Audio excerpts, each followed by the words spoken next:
right, we are now live. All right, we're doing this again, this time with a local. He's from the area, Connecticut. Keep it from here up. Keep it friendly. Yeah. Everything down here, the camera has 10 pounds. Got my eye on you. This is Al. He's one of my viewers, and we met in a Facebook group, Yeah, right? Pizzaholics. Pizzaholics. Where we got to argue that about Connecticut pizza. It's Connecticut pizza against the world in Pizzaholics. Jersey, Pennsylvania. That's a great Chicago. That's a great Facebook group. But if you're from New York, tread carefully. That's all I gotta say. No, listen, I welcome it all. If it's good, I rate it good. I hear. I'm the same way, man. Yeah. Look, you like pizza? Look, we got an employee from Sally's over here. Yeah. We're outside of Sally's in New Haven, folks. Historical landmark. I was telling you, there was a great story. The previous owners, the Consiglio brothers, one of them, I forget which one, used to wait on tables. And this is great. You'd sit down, and this guy, one of the things, they'd give you the little paper plates, the little round paper plates, and he would deal them like he was dealing cards. You'd sit down at the table, and he'd go, "Don't chip the china, don't chip the china," and he'd fling these little paper plates like he was a dealer in Las Vegas, and they'd land right in front of you. Wow. And then when you'd order your soda, because you got to get Fox and Park soda with your pizza here in New Haven. Ah, there's a good tidbit. When you order your soda, you'd put the plastic cup down, and then he would take out the straws, and he would flick the straw at the cup, and it would go end over end and land perfectly on top of the cup. Oh, wow. I don't know how he did something. it. That's something. That was, I miss him. He's, unfortunately, fortunately, we have new ownership at Sally's, and from what I understand, they're going to open up a location in Stamford, Connecticut this summer. I heard that. And then they're going to look at that sign. Yeah, they're going to open up 2 more locations. Wow. I think in it's about time. in Norwalk and in Fairfield, Connecticut, Norwalk, Connecticut, Stamford, Connecticut. New locations for Sally's, Apizza. Now, don't get me wrong. It looks like there's no line. I mean, Pepe's is crowded, but they're in the parking lot, guys. Yeah, what they did to fight COVID, which I recall. I remember they were building it when I came here last year. They put a tent. They put a tent with a bar over the parking lot next door, and so if you're going to eat here, they put you underneath the tent, and nice. There's a little to-go stand there next to the delivery sign there, and that's whether you just pick up, take out, or they bring it over to you into the parking lot where they have the tent. Unfortunately, the Sally's, they don't let nobody in. Not right now. They're not letting nobody in, folks, unfortunately. And now one of the things at Sally's is Sally's has 2 phone numbers. Oh, yeah? There's the phone number that everybody gets in the phone book, and then there's the secret phone number. Oh, wow. Now, Al knows everything, guys. He's an expert. Unfortunately, I am on pizza. I got one too, man. So the secret phone numbers, when Sally's would get busy with the to-go orders, they take the phone off the hook. Yeah, I don't blame them. I mean, so they take the phone off the hook, and then if there was another phone number, that was the secret phone number, and that number was given to very, very few. The loyal customers. The people that were loyal, they would get the secret phone number. That way, if they call in, they can get a to-go order out faster. Now, the secret phone number, turns out this was an invention of Flo Consiglio, who was her husband was Sal of Sally's. She, because the family worked here, what she did was she had her home number rerouted.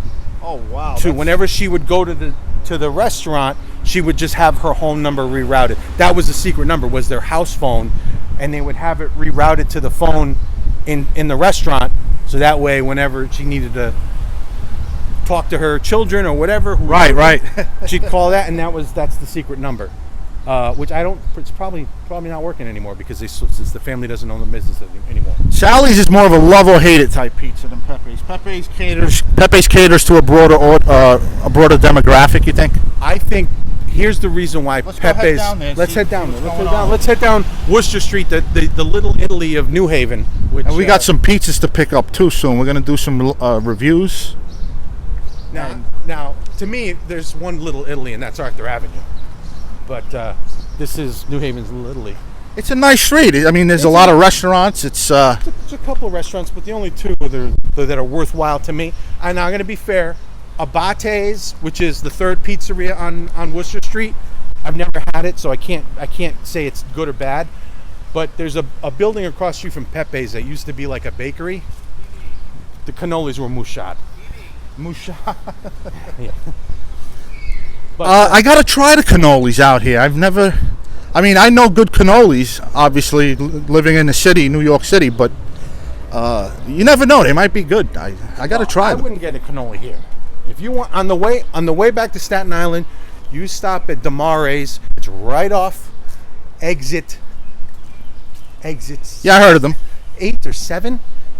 That's a good cannoli. Damare's, yeah. Damare's. Friends of my family, God bless her, Sabrina Damari, she would always bring a big cannoli nachos to our family functions. You know what a cannoli nacho? Yeah, they're bits. They're like the cannoli She takes the shell. crusts, the shells. They Yeah, chop she them does up. no, she does it. She cuts the dough into triangles, so it's like a nacho chip. So you dip the nachos into In the cannoli in the cream. cannoli cream. Yeah, And then, the triangular shape helps. Oh, Help scoop up that cream. Like a big salad-sized bowl out of the cannoli chips, out of the cannoli dough. Puts the cream in the middle, and then gives you a bunch of cannoli chips, and you just dip until you fall asleep. I've seen that in other restaurants before too. They do it. They not so much triangular shape nacho style, but Yeah, they take the shells and break them up. they break them up and they give you a bowl of cannoli cream. Yeah. Well, my Yeah. family was in the restaurant business. It still is. When I was a kid, I hope no one in my family is watching this, but when I was a kid, me and my cousin, we used to sneak in the kitchen when all the old timers were drinking coffee and having a little sambuca. Oh yeah. We would sneak in the kitchen, me and my cousin, and we would take the empty racks for the glasses, stack them up, and make a ladder in the kitchen, and get in the cooler where the cannoli cream bucket was, and take out the bucket and 2 big soup spoons, and start just having the cannoli cream. There you go. One of us would look out, watch guard, and the other one would eat. Oh, there's nothing like having a restaurant in the family, man. A lot of free food. I'd be going to town. You get a nice discount, but the problem is when you got to work, you get yelled at all day. Yeah, I hear you. So here we have Consiglio's restaurant. I'm happy to see them open because last time I had heard they were a victim of the pandemic and they were going to close. So I'm glad to see them open. We got Pepe's over here. Now this little back building in the back called the Spot, that is the original Pepe's. Oh my goodness! I'm so glad you told me. There it is. This is the original Pepe's in the back here. They call it the Spot. Right. And basically what they do is, before they opened up all the other Pepe branches, and it was only this one, Right. you'd come here, we got a line, but this line would be down the block. And you were waiting for a good hour. Whenever this Pepe's got that busy, they'd open up the Spot. And they would say, come over here, it's the same pizza. Oh, Right, it's right, like right. it's the overflow restaurant. Right. Kind of like modern. They had to build that second oven eventually, right? Yes, yeah. So there's a whole oven in there. That's the original Pepe's. And then when he expanded his business, he moved into this building, which used to be a hardware store. Now, this whole area here, everything that's south of here to the water used to be what was called the Sargent Lock Company. The Sargent Lock Company, the Sargent Company's still in business, and I think they got a building that you can see from 95. But everything down here was, all the way to the water, was the Sargent Lock Company. Wow, interesting. Now, Interesting stuff, guys. There's the original Pepe's right there in their parking lot, which is still in use. The building is still in use. They open it up when it gets a little busy. They fire up that original oven. original oven, well, they might have moved. That has to be the original oven. I think, yeah, the original oven is in the original location. There it is. It looks like a little, no sign, like a little speakeasy, like a little pizza speakeasy. Yeah, exactly. it is. They're probably, when they drop that awning down, I think it says the Spot on there. The awning, it says established 1925. Get a little closer shot. Sure, let's go take a look at it. Yeah.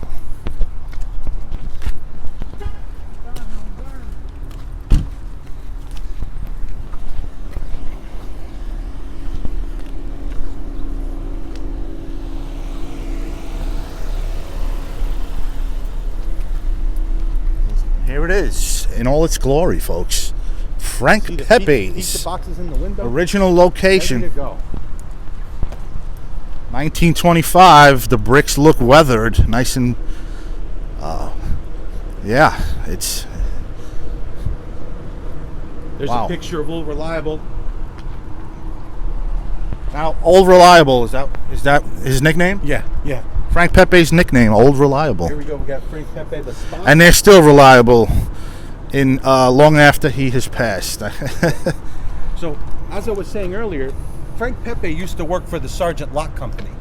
The Sargent Lock Company is, I think, responsible for the Italian-American population in this city. Really? Yes, because what Mrs. Sargent Locke, the owner's wife, she was from the Amalfi Coast. Okay. She was Italian from the Naples area, and what she had recommended to her husband was to go back. There was a lot of towns that had a lot of laborers that didn't have jobs, so they sent people over to Italy and convinced them. Said, listen, come to America. We'll guarantee you a job. We'll guarantee you a place to live, and these immigrants would come over. And what the Sargent Lock Company did was they actually had a boat waiting for these Italian American immigrants in New York City. So as soon as these ships would come in, They would bring them from right Italy, here. they would get off the boat from Italy and get on a boat and come right to the Sargent Lock Company that was located on the New Haven coastline.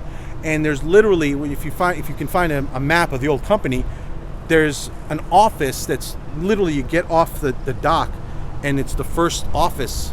You go right in, you sign on board, you're an employee, you have a job, and they get you an apartment. They find you an apartment in New Haven, and that's what's responsible for the Italian American community in this state. And well, That is interesting. New Haven. That is really interesting, man.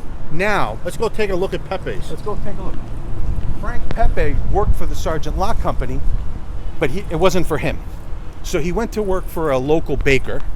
He learned how to bake bread, and then he started to make pizza.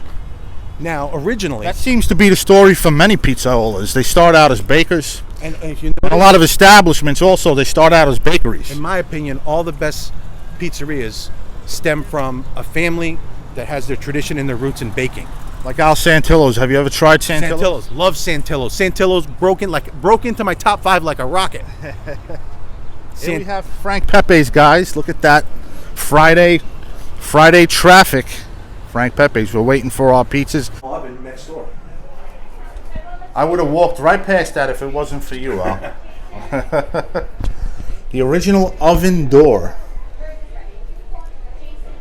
From the original oven, which is still located in the spot in the parking lot next door. Wow.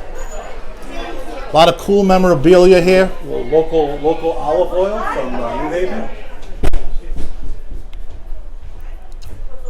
Look at that. New Haven produced olive oil exclusively packed here in the great city of New Haven. Looks like a Sublime virgin olive oil. expressively packed for New Haven. Nice. Let's take a peek inside and let's grab our pizzas.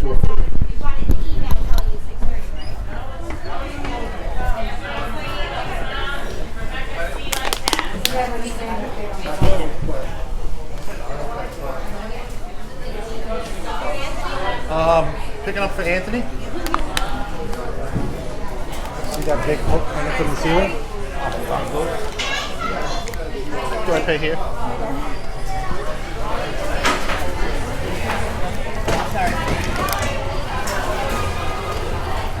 See that big hook? Yeah, look at the hook. That's so the paddle doesn't hit anybody in the head on the way back. So when he puts that paddle, he's gonna pull it out. That paddle is real long. So if he pulled that paddle straight out, he'd probably poke somebody with it, but it rested on the hook. Watch, see, boom. Oh, I get it. Look at that. That's awesome. Look at that oven. Look at that oven, man. Wow. Thank you. All right, Al's got the pies. Al's got the pies. Let's go eat, everybody. Well, we're going to end the live stream here, but stay tuned for some pizza reviews, folks. And yeah, hold on to your napkins. Thanks for tuning in, guys. For those of you who are in the stream right now, thanks for watching. Sorry I couldn't answer your comments. Yep. You got to try them all, guys. You got to try them all. Thanks for tuning in, folks. And I will be back soon. That's for sure. Take care, guys.